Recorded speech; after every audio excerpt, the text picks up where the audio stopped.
Seguimos en Mercado Abierto en Capital Radio. Los jueves a esta hora en el programa nos metemos de lleno en la intrahistoria y en las tripas de un fondo de inversión.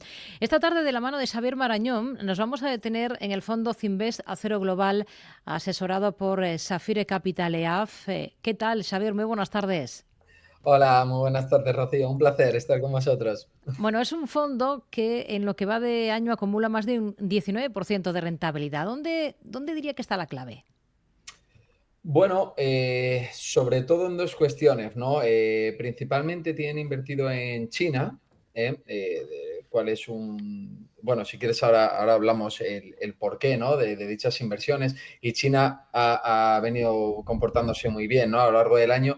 Y luego porque desde hace un tiempo, que claro, el año pasado eso le vino peor, pero bueno, se ve que el mercado, se contempla que el mercado está caro. Y entonces, bueno, tienen unas posiciones, mucha liquidez, mucho en renta fija, y la parte que tienen en cartera sobre todo la tienen cubierta, ¿no? Entonces eso, claro, ayuda a que si el mercado cae, pues Cinvest Cero vaya mejor que el mercado, pero además las posiciones en yenes y en China le han hecho funcionar mejor, y algunas de las pequeñas empresas que tienen, que bueno, pues podemos comentar. Pero sobre todo ahí ha estado la clave, ¿no? En esos aciertos, se Sí, podría luego decir. hablamos de posiciones concretas, porque eso es muy interesante siempre conocerlo, ver cuáles son los valores que más peso tienen en el fondo ahora mismo, pero habla de una exposición líquida a liquidez importante.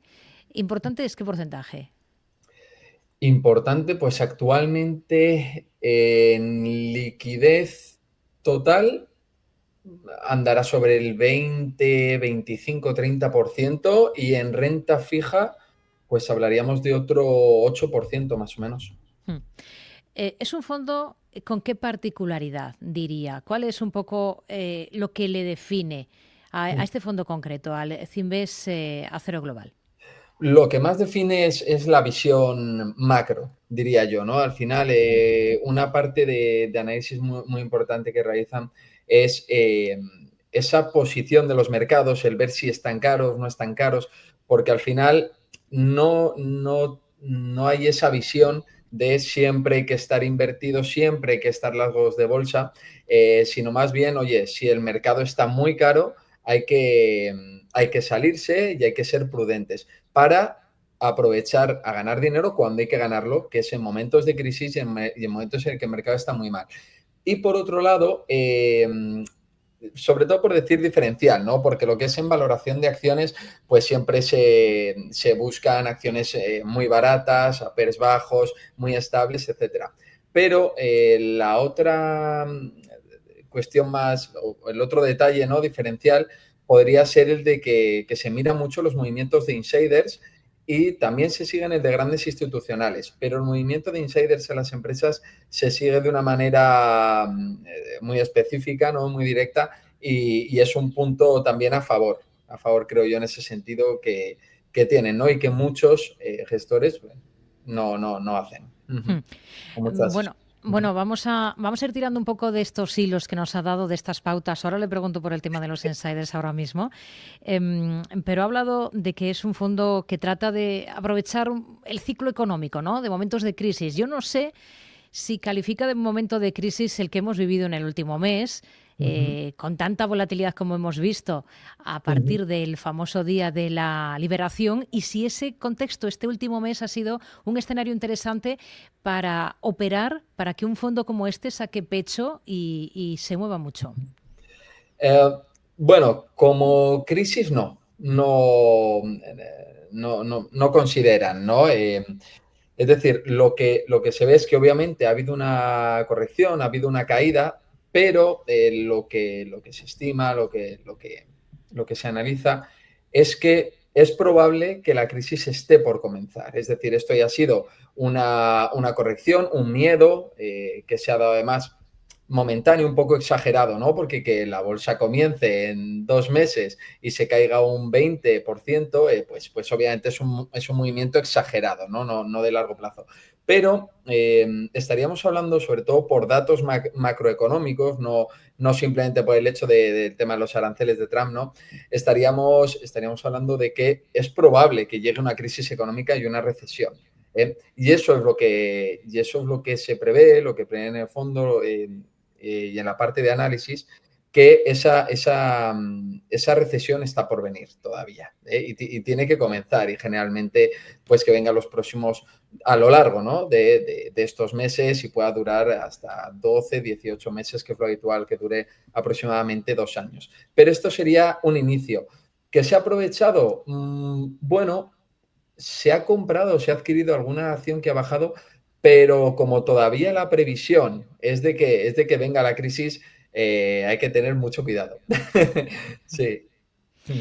Entendemos que, por tanto, están ahí vigilantes, aguardando con el cartucho preparado, ¿no? Para cuando llegue ese momento de hacer esas compras. Ha hablado de comprar empresas extremadamente baratas y aquí cuando se opera de esa manera, buscando esas empresas baratas, entiendo que hay que hacer un estudio muy exhaustivo porque en muy buena medida lo barato, lo muy barato está barato por algo, ¿no? Sí, totalmente. Muchas veces da miedo, ¿no? Cuando tú estás analizando, yo, por ejemplo, ¿no? A nivel personal, cuando analizas empresas y ves que algo está a un nivel tan bajo, efectivamente da miedo, porque dices, joder, ¿por qué está tan bajo, no? Pero digamos que es una cuestión de sumar factores. Es decir, por ejemplo, algo que esté muy barato, podríamos poner ejemplo, y hablando de la propia cartera del Finvesta Cero, ¿no? Finales del 22, Meta Platforms, ¿no? Facebook. Cuando Facebook cae a $95 por acción, se sitúa a un PER de más o menos 9, 10. Claro, una empresa como Meta, que es de las más grandes del mundo, que obviamente es muy estable, que tiene un crecimiento muy importante de ingresos, de beneficio neto, de flujo de caja, etcétera, y de repente cae a 10 veces beneficio. Eso es algo extremadamente barato, ¿no? Cuando la media histórica está en 15, 20, incluso por encima. Además, toma la decisión Meta de despedir a 10.000 empleados. Esto puede sonar mal, ¿no? Pero muchas veces hay que hacer una reestructuración dentro de la empresa para mejorar los números, para mejorar los ratios y para quitar ineficiencias. Entonces, cuando hay empresas, por poner este ejemplo, ¿no? Muy grandes, empresas muy sólidas, con muy buenos crecimientos, que simplemente, oye, ha habido una caída importante del mercado. Recordemos que en el año 22 el mercado de valores en Nasdaq cae un 38%, el Standard Poor's cae un 25%. Entonces, cuando ves que viene de una caída importante del mercado y una de las empresas más importantes del mundo se ha visto especialmente dañada, obviamente hay que hacer un análisis profundo, hay que ver por qué se ha visto dañada y qué medidas se están tomando. Como decía, si hay compras de insiders por un lado, que eso puede ser muy interesante, si hay esos despidos de 10.000 personas, si se han cambiado los CEOs. Ahí ahora, por ejemplo, teníamos el ejemplo de Intel, donde han cambiado el director general y están tomando medidas. Y claro, si todo esto se suma y se sitúa en PER 10 de beneficio por acción y de flujo de caja libre, bueno, pues es un precio absolutamente maravilloso a tener, a considerar, ¿no? Y tras un profundo análisis y sabiendo que el mercado pues está cayendo y viene a dar ese daño, pues tomas acción, ¿no? Y la adquieres y, bueno, pues multiplicado por más de 6 en los últimos 2 años, ¿no? Hmm. Entonces, es un poco eso. Hmm. Igual que Hablemos de, Alibaba, ¿eh? Alibaba podría ser otro ejemplo. hablemos de posiciones concretas del fondo. Ahora mismo, ¿cuáles serían las más importantes en esa parte que tiene? Porque es un fondo mixto, ¿no? Hemos de dejarlo claro también. Sí, Global. es un fondo mixto global, efectivamente. Lo más importante, como decíamos, es la parte de liquidez y de renta fija para tener la escopeta preparada, ¿no? Hmm. Para cuando llegue esta crisis. Pero las posiciones más importantes, y esto es por una cuestión macroeconómica, que a mí me parece un asunto muy interesante, si me permites, lo puedo comentar en un par de minutos. Las posiciones más importantes están en China. Estamos hablando de Alibaba, que ahora mismo será un 12-13% del fondo, es más del 10% debido a la revalorización que ha tenido. Estamos hablando de una Alibaba, estamos hablando de JD.com, estamos hablando de Ping An Insurance, aseguradora, Baidu, principales posiciones en China, sobre todo no porque se compraban de esa manera, sino porque se han revalorizado. Alibaba prácticamente un 100%, ahora mismo estará en un 70-80%, JD.com pues más o menos un 50%, Pina Insurance más de lo mismo. Y como te decía, si me permites un par de minutos, porque creo que este dato es muy interesante, ¿no? Para la parte del análisis macro.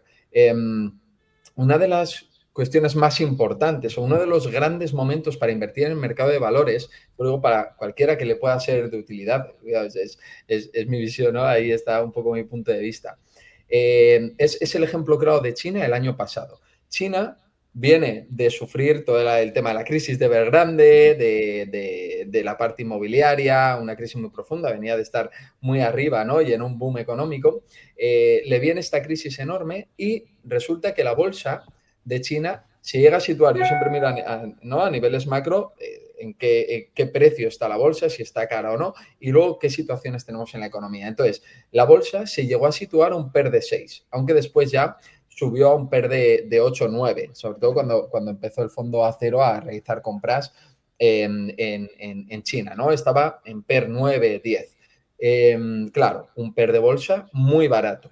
Pensemos que la bolsa de China estaba tocando niveles de 2008, es decir, de la crisis de las hipotecas subprime. Es decir, había caído a precios de 17 años atrás. Eso es una caída muy importante. La bolsa se sitúa en un punto muy barato. Cuando tenemos eso, tenemos un caldo importante, ¿no? Una bonita situación para buscar empresas maravillosas a precios maravillosos, ¿no? Ahora, ¿qué es lo que hace disparar, ¿no? ¿Qué es de lo más importante que hay? Es que el Banco Central del país decida apoyar la economía, decida tomar políticas económicas que ayuden al ciudadano, como digo yo, al bolsillo del ciudadano y que ayuden a la economía en general. Entonces, a inicio del año pasado, China decide, el Banco Central decide, fue como en marzo, hacer una inyección de 300.000 millones de dólares. Bien, ¿es suficiente? Es un muy buen dato, es un dato que ayuda a la economía, pero no son estos datos que dices, voy a hacer todo lo que sea necesario para levantar al país. Entonces, en septiembre, sí que el Banco Central de China dice, vamos a inyectar 1 billón de yuanes directamente al mercado de valores, directamente. Vamos a exigir menos índice de, ¿cómo se llama? El triple R. Vamos, a las entidades bancarias les vamos a exigir que les vamos a exigir menos capital, ¿no? En el flujo en reserva. Sí, efectivamente, en la reserva de las entidades bancarias. Eso es inyectar dinero directamente a la economía. Bajaron los impuestos porque una parte que tenían muy dañada era la parte inmobiliaria. Bajan los impuestos para la compra de una vivienda en el país. Inyectan otro tanto capital directamente al sector inmobiliario. Entonces, se pueden a meter medidas muy importantes para levantar la economía, para dar liquidez a las entidades bancarias, que no olvidemos que es la sangre y el pulmón de un país, y salvan y ayudan al sector que está en mayor peligro. Cuando el Banco Central de un país, en un país en el que estamos en crisis económica, que se encuentra fatal, y el Banco Central dice, voy a hacer todo lo que sea necesario para levantar la economía, es un gran momento para invertir en ese país. Y es ahí ya cuando se toma una decisión ya más fuerte de invertir, perdón la redundancia, más fuertemente en el país. Sí. Y bueno, pues a partir de ahí fueron rentabilidades ya te digo, 100% a una empresa, 50%, 70%, muy buenas rentabilidades. Digo, Una, para una, cualquiera que le pueda servir. Una pincelada breve, porque estamos ya casi sin tiempo. El tema de los insiders, que no me gustaría Sí. despedirles sin que me comentase un poquito exactamente por quiénes siente devoción o qué sí especialmente o qué movimientos están vigilando en este fondo. Ajá. Bueno, como tal, siempre se miran dos cosas, ¿no?